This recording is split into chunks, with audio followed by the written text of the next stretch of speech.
Islamabad international airport, जहाँ पर एक 5 मेंबर एक फैमिली पूरी हांगकांग जा रहे थे जनाब, थाईलैंड के रास्ते। इनमें जनाब एक खातून और उसके आगे 4 बच्चे उसके साथ थे।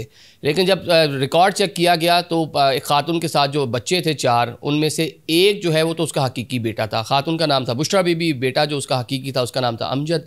लेकिन साथ में 3 मज़ीद जो लोग ट्रैवल कर रहे थे, उनमें एक अलीज़े नामी जो है खातून थी, अदनान था, ज़िशान था। ये उस खातून के हकीकी बच्चे ही नहीं थे। नादरा का जो रिकॉर्ड वो लोग चेक कर रहे थे उसमें तो शो नहीं हो रहा था, लेकिन इनके पास जो डॉक्यूमेंट्स और कार्ड्स थे जो पूरा जिसके ऊपर इन्होंने अपने पासपोर्ट और ID CID सारी चीज़ें बनवा रखी थी, वीज़ाज़ के ऊपर जो सारा मेंशन था, तो बुशरा बीबी इनकी वालदा जो हैं वो वहाँ पे मेंशन की हुई थी।